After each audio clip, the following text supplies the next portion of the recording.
विद्युत चुंबक या चॅप्टरचं रिव्हिजन करूया आपण. चुंबकीय बलरेषा, magnetic lines of force. Okay, चुंबकीय क्षेत्रामध्ये एकक उत्तर ध्रुवाचे ज्या मार्गाने विस्थापन होते त्या मार्गाला आपण चुंबकीय बलरेषा किंवा विकर्ष रेषा असे म्हणतो. चुंबकाभोवती लोहकीच पसरलेले असतात आणि एका विशिष्ट रेषांच्या स्वरूपामध्ये आपल्याला चुंबकीय बलाचे अस्तित्व दिसून येतं. त्या रेषांना काय म्हणतो आपण? चुंबकीय बलरेषा असं म्हणतो. आता त्याचं वैशिष्ट्य काय आहे तर याचं आकर्षण असतं विभिन्न ध्रुव म्हणजे नॉर्थ आणि साऊथ पोल जवळ आल्यास. प्रतिकर्षण असतं सारखे ध्रुव असेल तर. साऊथ साऊथ आणि नॉर्थ नॉर्थ असेल तर त्यामध्ये प्रतिकर्षण असतं म्हणजे आकर्षण नसतं. आणि आकर्षण कधी असतं? जेव्हा विरुद्ध पोल येतात जवळजवळ, की नॉर्थ आणि साऊथ पोल. चुंबक कितीही कापला तरी त्यांचे दोनच ध्रुव तयार होत असतात. ओके, सलग वक्राकार असतात हे. त्यांची सुरुवात उत्तर ध्रुवापासून होते आणि दक्षिण ध्रुवापाशी शेवट होत असतो. चुंबकीय रेषा परस्परांना छेदत नाहीत. चुंबकीय क्षेत्रांची दिशा कोणत्याही बिंदूजवळ काढलेली स्पर्शरेषा असते. चुंबकाच्या दोन्ही टोकांजवळ चुंबकीय बलरेषा अतिशय दाट असते तर मध्यभागी मात्र विरळ होत जाते. चुंबकीय बलरेषेचे गुणधर्म बघायचे म्हणलं तर प्रॉपर्टीज ऑफ मॅग्नेटिक लाईन्स. चुंबकीय बलरेषा या सलग वक्ररेषा असून त्यांची सुरुवात उत्तर ध्रुवापासून होते आणि त्यांचा शेवट दक्षिण ध्रुवापाशी होतो. चुंबकीय बलरेषेवर कोणत्याही बिंदूपाशी काढलेल्या लंबरेषा चुंबकीय क्षेत्राची दिशा दाखवतात. दोन चुंबकीय रेषा एकमेकांना कधीच छेदत नाहीत. ज्या ठिकाणी चुंबकीय क्षेत्र अधिक प्रभावी असतं त्या ठिकाणी चुंबकीय बलरेषा हे अधिकाधिक घट्ट झालेल्या असतात, तर कमी प्रभावी चुंबकीय क्षेत्रामध्ये चुंबकीय बलरेषा हे अधिकाधिक विरळ होत जातात, म्हणजेच त्या एकमेकांपासून दूर जातात. जर वाहक ताऱ्यातून विद्युतधारा जाऊ दिली तर तिच्या सभोवती चुंबकीय क्षेत्र निर्माण होतं आणि हा गुणधर्म ओरस्टेड या शास्त्रज्ञाने शोधून काढला आहे. चुंबकीय क्षेत्राचा गुणधर्म कोण शोधला? ओरस्टेड या शास्त्रज्ञांनी. चुंबकीय सजातीय ध्रुव एकमेकांपासून दूर सारतात तर विजातीय ध्रुव एकमेकांना आकर्षित करतात. ओके, एकसारखे जेव्हा ध्रुव असतात तेव्हा काय होतं? दूर दूर जातात ते, आणि जर वेगवेगळे असतील तर ते जवळ येतात. वाहकातून वाहणाऱ्या विद्युतधारेमुळे निर्माण होणारे चुंबकीय क्षेत्र यामध्ये विद्युतधारा जर वाढवली तर चुंबकांचे विचलन अधिक प्रमाणात होते. ओके, आणि चुंबक सुई तारेपासून दूर दूर नेले तर चुंबक सुईचे विचलन कमी कमी होत जात असतं. म्हणजेच काय, दिलेल्या बिंदूजवळ निर्माण होणारे चुंबकीय क्षेत्र ही वाहकापासून होणाऱ्या विद्युतधारेच्या प्रमाणामध्ये असते. वाहकातून वाहणाऱ्या विद्युतधारेमुळे निर्माण होणारे चुंबकीय क्षेत्र हे तारेपासून अंतर वाढत गेलं तर कमी कमी होत जात असतं. आता आपण बघू उजव्या हाताच्या अंगठ्यांचा नियम आणि फ्लेमिंगच्या डाव्या हाताचा नियम. इथे पिक्चरमध्ये आपण बघू शकतो बघा, उजव्या हाताचा अंगठ्याच्या नियममध्ये काय सांगितलं? विद्युतधारेची दिशा दाखवली बघा वरती, उजवा हात कोणत्या दिशेने आहे आणि चुंबकीय क्षेत्र कसं असतं. तर जर अंगठा ताठ ठेवून इतर बोटी वाहकाभोवती आपण लपटवली आहेत अशा प्रकारे, तर जर अंगठा विद्युतधारेची दिशा दाखवत असेल, हा अंगठा काय करतो? विद्युतधारेची दिशा दाखवत असेल तर वाहकाभोवतीची लपलेली बोटी आहेत ते काय करतात? चुंबकीय क्षेत्राची दिशा दाखवतात. ओके, हे चुंबकीय क्षेत्र दिशा दाखवतात बोटी. विद्युतधारा वाहून नेणाऱ्या सरळ वाहकामुळे निर्माण होणाऱ्या चुंबकीय क्षेत्रांची दिशा ही ठरवण्यासाठी म्हणजे अंगठ्याचा, उजव्या हाताच्या अंगठ्याचा नियम वापरतात. आपण कशासाठी वापरतो? विद्युतधारा वाहून नेणाऱ्या सरळ वाहकामुळे निर्माण होणाऱ्या चुंबकीय क्षेत्राची दिशा ठरवण्यासाठी आपण याचा वापर करतो, उजव्या हाताच्या अंगठ्याच्या नियमाचा. आणि फ्लेमिंगच्या डाव्या हाताचा नियम बघा, तर इथे पिक्चरमध्ये बघू शकता. अंगठा विद्युतवाहकावरील बल दाखवत आहे आणि इकडे चुंबकीय क्षेत्राची दिशा तर्जनी आणि विद्युतधारेची दिशा. ओके, मधलं बोट हे. डाव्या हाताची तर्जनी, मधले बोट आणि अंगठा हे परस्परांना लंब राहतील असे धरले तर तर्जनी चुंबकीय क्षेत्राची दिशा दर्शवते व मधले बोट हे विद्युतधारेच्या दिशेमध्ये असेल तर अंगठ्याची दिशा दाखवते आणि ही विद्युतवाहकावरील बलाची दिशा दर्शक असतात. ओके, चुंबकीय क्षेत्रामध्ये असलेल्या विद्युतधारा वाहकाच्या गतीची दिशा फ्लेमिंगच्या डाव्या हाताचा नियम याने मिळते. ओके, चुंबकीय क्षेत्रामध्ये जी विद्युतधारा असते त्याच्या वाहकाच्या गतीची दिशा आपल्याला मिळायची असेल तर फ्लेमिंगचा नियम वापरावा लागेल डाव्या हाताचा. जर आर रोध असलेल्या वाहकाच्या दोन टोकांमध्ये विभवांतर प्रयुक्त केलं, जर आर रोध असलेल्या वाहकाच्या दोन टोकांमध्ये आपण विभवांतर प्रयुक्त केलं तर ओहमच्या नियमानुसार विद्युतधारा काय होते? I = V/R होते. ओके, हे फॉर्म्युला तयार होतो बघा विद्युतधारेचा, I = V/R. जर I ही विद्युतधारा असेल, I म्हणजे काय? विद्युतधारा. T या कालावधीसाठी वाहत असेल तर विद्युत प्रभार कसा असतो? जेव्हा कालावधी दिला असेल तेव्हा Q = IT. विद्युत प्रभार काय असतो? Q = IT. आणि जर कार्य काढायचं असेल आपल्याला W, तर W काढताना काय करावं लागेल? I² RT joule. Okay, I² RT joule असं काढावं लागेल. I² म्हणजे W = I² RT. जूलचा नियम काय सांगतो? वाहकातून वाहणाऱ्या विद्युतधारा ही टी या कालावधीसाठी आर रोध असलेल्या वाहकातून जाऊ दिली तर तयार होणारा उष्मा हा विद्युतधारेचा वर्ग म्हणजे आय स्क्वेअर, वाहकाचा रोध म्हणजे आर, विद्युतधारा वाहण्याचा कालावधी म्हणजे टी यांच्याशी कसा असतो तो समानुपाती असतो. Okay, I square Y square म्हणजे विद्युतधारेचा वर्ग, वाहकाचा रोध आणि विद्युतधारा वाहण्याचा कालावधी हे सर्व काय असतात यांच्याशी समानुपाती असतो. विद्युत दिव्यामध्ये जर उच्च द्रवणांक 3380 डिग्री सेल्सिअस असलेल्या कुंडल वापरलं जातं, त्यामध्ये टंगस्टन. ओके, टंगस्टनच्या कुंडलाचे आयुष्य वाढवण्यासाठी विद्युत दिव्यामध्ये ऑर्गॉन आणि नायट्रोजन सारखं रासायनिकदृष्ट्या निष्क्रिय वायूचे मिश्रण बनलेलं असतं. मग टंगस्टनमध्ये काय असतं, ऑर्गॉन आणि नायट्रोजन असतं टंगस्टनमध्ये, कारण हे वायू त्यातील कुंडलाचे ऑक्सिडेशन होऊ देत नाहीत, म्हणून आपण ऑर्गॉन आणि नायट्रोजन वापरतो टंगस्टनमध्ये, त्यांचं ऑक्सिडेशन होऊ नये म्हणून. कपड्याच्या इस्त्रीमध्ये जास्त रोध असणारे तारेचे कुंडल जड अशा धातूच्या ठोकळ्यामध्ये अब्रकाच्या वेष्टनामध्ये जर बसविलं असेल तर अब्रका उष्णतेचा सुवाहक असतो. वितळतार कशाची वापरतात, शिस्य आणि कथिलाची वापरतात. ओके, ही कशासाठी असते, कोणत्याही विद्युत उपकरणातून प्रमाणाबाहेर जर विद्युतधारा जाऊ दिली तर त्याचे नुकसान होऊ नये म्हणून परिपथामध्ये वितळतार वापरतात.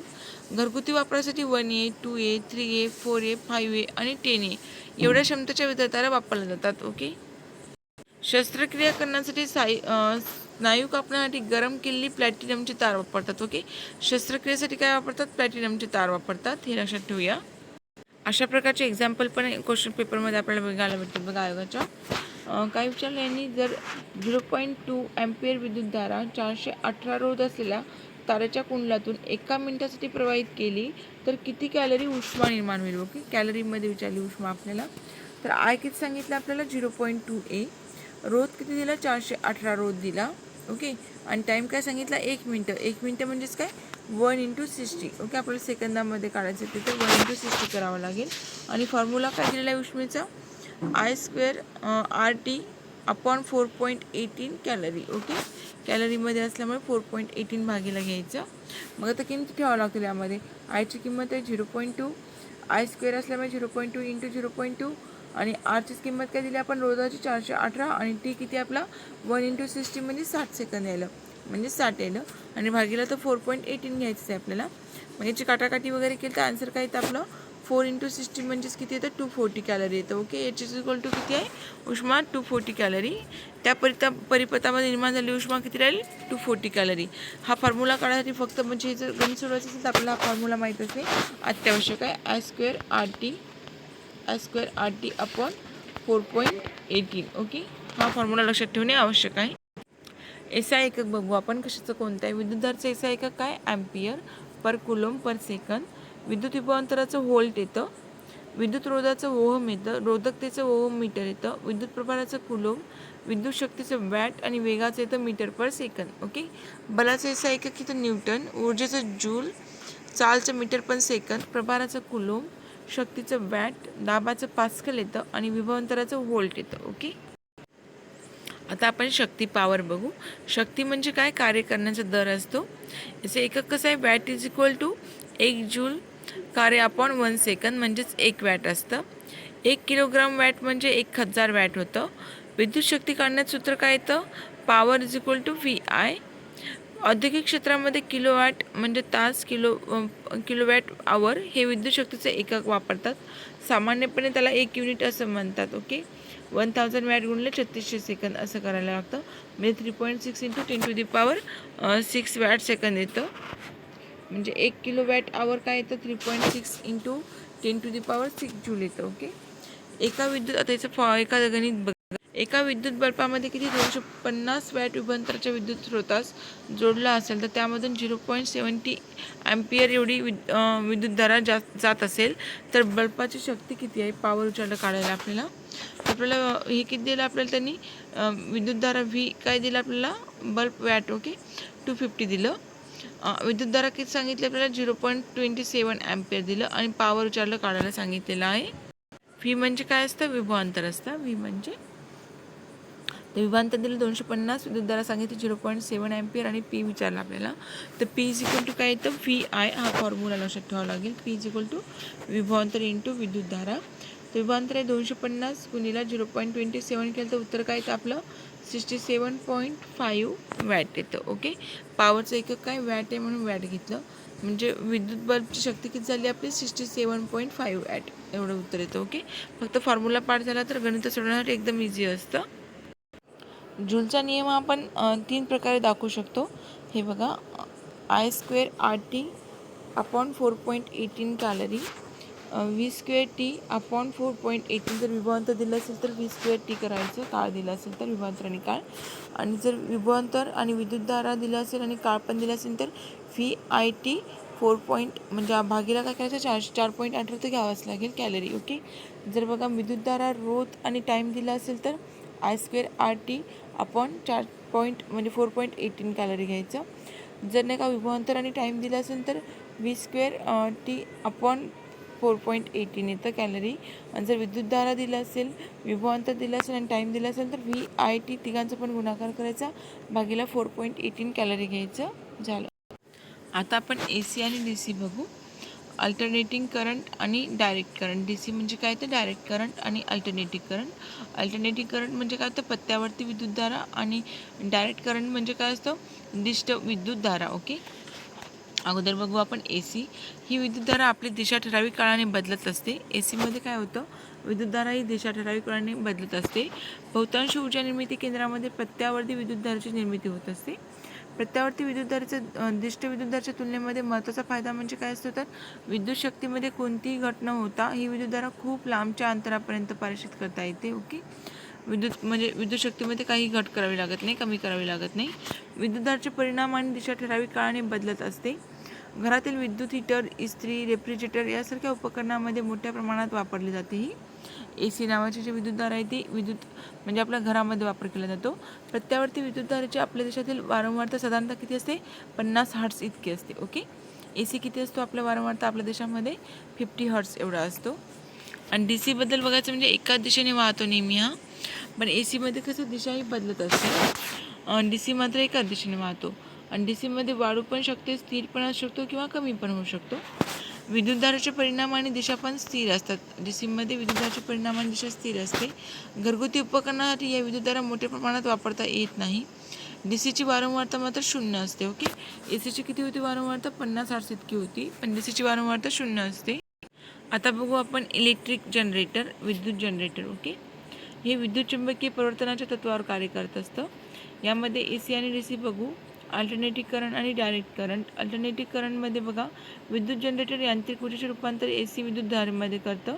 जेव्हा आर्मेचर कॉईल शक्तिशाली चुंबकाने निर्माण केलेल्या चुंबकीय क्षेत्रातून फिरतं तेव्हा ते चुंबकीय बलरेषांना छेदत असतं. यामध्ये पितळी रंगा वापरतात, विद्युत बल्ब वापरत नाहीत. ओके, आणि DC मध्ये जे विद्युत जनरेटर यांत्रिक ऊर्जेचे रूपांतर DC विद्युतधारेमध्ये करतं त्याला आपण DC जनरेटर असं म्हणतो. कॉईल चुंबकीय क्षेत्रामध्ये स्वतःभोवती फिरतं तेव्हा ती चुंबकीय बलरेषांना छेदत असतं. विद्युत मोटरमध्ये अर्धवर्तुळाकार परिवर्तक वापरतात, विद्युत बल्ब वापरतात. ओके, विद्युतधारा परिपथामध्ये एकाच दिशेने प्रवाहित करतात DC मध्ये एकाच दिशेने. ओके, नाल कुंतलातून वाहणाऱ्या विद्युतधारेमुळे निर्माण होणारे चुंबकीय क्षेत्र असतं ते बघू आपण. नाल कुंतल म्हणजे नेमकं काय असतं तर नाल कुंतल म्हणजे वीज वाहक वेष्टन असलेल्या तांब्याच्या तारेचे अनेक फेरे गुंडाळून तयार केलेल्या वृत्तचित्तीस आपण काय म्हणतो नाल कुंतक असं म्हणतो. तांब्याच्या तारेच्या भोवती फेरे गुंडाळून केलेले असं ते वीज वेष्टन असलेलं. कायम चुंबक तयार करण्यासाठी कार्बन स्टील म्हणजेच पोलाद, chromium, steel, cobalt, tungsten steel वापरलं जातं. निपरमॅक संमिश्रामध्ये बघा फेरस, निकेल, ॲल्युमिनियम, टायटॅनियम वापरलं जातं. आणि अल्निको संमिश्रामध्ये ॲल्युमिनियम, निकेल आणि कोबाल्ट असतं. जेव्हा विद्युतधारेची दिशा ही चुंबकीय क्षेत्राच्या दिशेला लंब असते तेव्हा दांडीचे विचलन सर्वात जास्त असतं. ओके, कशाचे दांडीचे विचलन सर्वात जास्त असते. आता विद्युत चलित्र बघा मोटार. जे उपकरण विद्युत ऊर्जेचे यांत्रिक ऊर्जेमध्ये रूपांतर करतं त्याला आपण विद्युत मोटार असं म्हणतो. विद्युत ऊर्जेचे रूपांतर कशामध्ये होतं यांत्रिक ऊर्जेमध्ये होतं. याचं तत्व काय, विद्युतधारा वाहून नेणारा वाहक चुंबकीय क्षेत्राशी लंब दिशेमध्ये असतो आणि त्यावर जर बल प्रयुक्त केलं तर त्या तत्वावर विद्युत मोटारनं कार्य चालत असतं. ओके, आता DC मोटारचे उपयोग म्हणजे मिक्सर, ब्लेंडर्स, फ्रीज, धुलाई मशीन, विद्युत पंखा, hair dryer, tape recorder, record player, blowers, विजेवर चालणारी कार, विद्युत क्रेन, लिफ्ट, विजेवर चालणारी रेल्वे, रोलिंग मिल्स हे सगळं काय DC मोटारीचा उपयोग आहे याच्यामध्ये डायरेक्ट करंटचा. आता चुंबकीय क्षेत्र बघा, मॅग्नेटिक फील्ड याला परिणाम आणि दिशा दोन्ही असतं. गुरुत्व क्षेत्र व विद्युत क्षेत्र यांच्यासारखेच चुंबकीय क्षेत्र देखील अनंत अंतरापर्यंत असतं. चुंबक सुईच्या साहाय्याने चुंबकीय क्षेत्राचे अस्तित्व व दिशा समजू शकते. नाल कुंतल वापरून लोखंडी आणि काही संमिश्रांमध्ये चुंबकत्व निर्माण केलं जातं. आता कायम चुंबकाचा उपयोग बघू. Use of permanent magnet. सूक्ष्म श्रवणी, ध्वनिवितरक, विद्युत घड्याळ, अमीटर, व्होल्टमीटर, स्पॅडोमीटर या प्रकारचं असते. मॅग्नेटिक रेझोनन्स इमेजिंग म्हणजेच MRI या तंत्राचा उपयोग डॉक्टर्सना मेंदूच्या रोगाचे निदान करण्यासाठी होतो. बघा हा पॉईंट. मॅग्नेटिक रेझोनन्स इमेजिंग जे आहे MRI हे कशासाठी वापरतात? मेंदूच्या रोगांचे निदान करण्यासाठी MRI करतात. DC मोटरची कॉईल एकाच दिशेने फिरत राहते. विद्युत जनरेटर हे विद्युत चुंबकीय परिवर्तनाच्या तत्त्वावर कार्य करतं. भारतामध्ये वीजयुक्त तार आणि तटस्थ तार यांच्यातील विभवांतर किती? 220 वीजयुक्त तारेचं आणि तटस्थ तारेचं किती? 250 व्होल्ट एवढं असतं. प्रत्यावर्ती धारेची वारंवारता 50-60 असते, आपण पाहिलं. चुंबकीय सुईचा उपयोग हा चुंबकीय क्षेत्राचे अस्तित्व तपासण्यासाठी आणि चुंबकीय क्षेत्राची दिशा ठरवण्यासाठी वापरतात. ओके, चुंबकीय सुईचा वापर चुंबकीय क्षेत्राचं अस्तित्व काय आहे आणि चुंबकीय क्षेत्राची दिशा कुठे आहे ते ठरवले जाते. AC धारेची वारंवारता फ्रिक्वेन्सी व्होल्टेज नाही का 22 म्हणजे 220 - 250 व्होल्ट एवढं. चुंबकीय क्षेत्रातील विद्युत वाहकावर क्रिया करणारे बल यापैकी अँपिअरचं काय महत्त्व होतं? तर वाहकातून जी विद्युतधारा वाहत असताना वाहकाभोवती चुंबकीय क्षेत्र निर्माण होते आणि हे क्षेत्र वाहकाच्या सानिध्यामध्ये असलेल्या चुंबकावर बल प्रयुक्त करतं. अँपिअरच्या मते या परिस्थितीमध्ये चुंबकसुद्धा तेवढ्याच परिणामाचे बल वाहकावर विरुद्ध दिशेने प्रयुक्त करत असतं. आपल्या शरीरामध्ये चेतातंतूमधून वाहणारी विद्युतधारा अतिशय क्षीण असते. ती अतिशय क्षीण चुंबकीय क्षेत्र निर्माण करते. हे क्षेत्र पृथ्वीच्या चुंबकीय क्षेत्राच्या साधारणपणे 19⁻⁹ इतकं कमी असतं. याचा उपयोग आपण मॅग्नेटिक रेझोनन्स इमेजिंग म्हणजे MRI या तंत्राद्वारे हृदय, मेंदू व इतर महत्त्वाच्या अवयवाची प्रतिमा मिळवण्यासाठी घेत असतो. DC मोटरची कॉईल एका दिशेने फिरत असते. आर्मेचर कॉईलमधून विद्युतधारेची दिशा ही अर्धवर्तुळाकार परिवर्तकमध्ये बदलते आणि चुंबक कॉईल स्थिर असताना विद्युतधारा प्रवाहित होत नाही. चुंबकीय परिवर्तन म्हणजे काय असतं तर त्याचा शोध कोण लावला होता? तर चुंबकीय परिवर्तन हे ज्या प्रक्रियेमध्ये वाहकातील बदलत्या चुंबकीय क्षेत्रामुळे दुसऱ्या वाहकामध्ये विद्युतधारा प्रवर्तित होते त्या प्रक्रियेला आपण काय म्हणतो? चुंबकीय परिवर्तन. म्हणजे वाहकामध्ये बदलतं चुंबकीय क्षेत्र असतं, त्यामुळे काय होतं? दुसऱ्या वाहकामध्ये विद्युतधारा ट्रान्सफर होते, प्रवर्तित होते, त्याला आपण चुंबकीय परिवर्तन असं म्हणतो. ओके, याचा शोध कोण लावला होता? मायकल फॅरेडे यांनी. चुंबकीय परिवर्तनाचा शोध कोण लावला? Michael Faraday. आणि जोसेफ हेनरी यांनी चुंबकीय परिवर्तक आणि प्रत्यक्षात वापरता येईल अशा विद्युत मोटरचा शोध लावला होता. अशी मोटार त्याने तयारी केली होती जोसेफ हेनरी यांनी. आता बघू ACचा आणि DCच्या तुलनेमध्ये महत्त्वपूर्ण काय फायदा आहे. तर विद्युत शक्तीमध्ये फारशी घट न होता प्रत्यावर्ती विद्युतधारा म्हणजे AC खूप लांबच्या अंतरापर्यंत पारेषित करता येतं. धन विद्युतधारा म्हणजेच काय? परिपथातून एका दिशेने जाणारी विद्युतधारा आणि ऋण विद्युतधारा म्हणजे परिपथातून विरुद्ध दिशेने जाणारी विद्युतधारा आहे. धन म्हणलं तर सेम दिशा आणि ऋण म्हणलं तर विरुद्ध दिशा. राज्य विद्युत मंडळाकडून निवासी घरे आणि छोट्या कारखान्यांना जे वीज पुरवठा होतो आणि ज्या केबल्स किंवा तारांच्या सहाय्याने केला जातो त्याचे प्रकार कसे येतं? वीजयुक्त तार म्हणजे फेज वायर म्हणतो आपण त्याला. तटस्थ तार आहे न्यूट्रल वायर आणि भूसंपर्क तार आहे अर्थिंग वायर. ओके, या 3 प्रकारच्या वायर असतात: फेज वायर, न्यूट्रल वायर आणि अर्थिंग वायर. भारतातील घरगुती वीज पुरवठ्यामध्ये वीजयुक्त तार आणि तटस्थ तार यांच्यातील विभवांतर किती असतं? 220 ते 250 विभवांतर असतं. घरगुती विद्युत जोडणीमध्ये प्रत्येक उपकरणामध्ये समान विभवांतर पुरवलं असतं. घरगुती विद्युत परिपथामध्ये उपकरणाची समांतर जोडणी असते. विद्युत उपकरणे समांतर जोडणीमध्ये जोडलेली असतात. त्याचं कारण काय? तर समांतर जोडणीमध्ये प्रत्येक विद्युत उपकरणाला समान विभवांतर पुरवलं जातं. तसेच या जोडणीतील एखादे उपकरण नादुरुस्त झाले अथवा दुरुस्तीसाठी जोडणीतून बाहेर काढले तरी जोडणीतील इतर उपकरणे वापरता येत असतात. त्यामुळे समांतर जोडणी वापरतात घरांमध्ये. आकाशामध्ये वीज चमकते तेव्हा प्रचंड प्रमाणामध्ये विद्युत विभवांतर आणि विद्युत क्षेत्र निर्माण झालेलं असतं. त्याचा परिणाम म्हणजे घरातील उपकरणावर होऊ नये म्हणून घरातली उपकरणे बंद करावी लागतात. Ammeter, voltmeter, speedometer, microphone, loudspeaker यांसारख्या उपकरणामध्ये कायम चुंबकाचा वापर केला जातो. चुंबकीय क्षेत्र हे सदिश असतं. विद्युतधारा वाहून नेणाऱ्या सरळ वाहकामुळे निर्माण होणाऱ्या चुंबकीय क्षेत्राची दिशा ठरवण्यासाठी उजव्या हाताच्या अंगठ्याचा वापर करतात. ओके, हा पॉईंट बघा. विद्युतधारा वाहून नेताना सरळ वाहकामधून निर्माण होणारे जे चुंबकीय क्षेत्र असतं त्याची दिशा ठरवण्यासाठी आपण उजव्या हाताचा अंगठ्याचा नियम वापरतो आणि वाहकामध्ये प्रवर्तित झालेल्या विद्युताची दिशा ही फ्लेमिंगच्या उजव्या हाताचा नियम याने मिळतं. जी प्रवर्तित झालेली विद्युतधारा असते ती फ्लेमिंगमुळे. ओके, चुंबकीय क्षेत्रामध्ये असलेली विद्युतधारा वाहकाच्या गतीची दिशा फ्लेमिंगच्या डाव्या हाताच्या नियमाने घेते.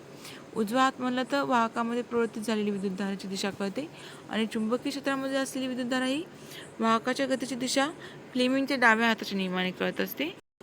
आता अदर काही इम्पॉर्टंट माहिती म्हणलं तर चुंबकीय पदार्थामध्ये चुंबकाकडे आकर्षित जाणारे पदार्थ असतात लोह, निकेल, कोबाल्ट, पोलाद, डायस्प्रोसियम, गॅडोनियम यासारखी. अचुंबकीय पदार्थांमध्ये चुंबकाकडे आकर्षित जात नाहीत. अचुंबकीयमध्ये शिशे, आता चुंबकाकडे कोणतं जात नाही बघा, शिशे, जस्त, तांबे, ॲल्युमिनियम कधीच जात नाही आकर्षला. चुंबकाचे प्रकार आहेत, पट्टी चुंबक आहे, बार मॅग्नेट म्हणतो, चकती चुंबक, डिस्क मॅग्नेट, नालाकृती चुंबक आहे, हॉर्सशू मॅग्नेट, सूची चुंबक आहे, मॅग्नेटिक निडल. ओके. चुंबकाचे उपयोग म्हणजे होकायंत्रामध्ये दिशादर्शक असतं. चकती चुंबक जे आहे ते विद्युत उपकरणामध्ये वापरतात आणि कायम चुंबकाचा उपयोग हा लाऊडस्पीकर, विद्युत घड्याळ, फ्रीज डोअरमध्ये, सूक्ष्मश्रवण तसेच ॲमीटर, व्होल्टमीटर, स्पीडोमीटरमध्ये वापरलं जातं. कायम चुंबकाचा वापर केला जातो. ओके.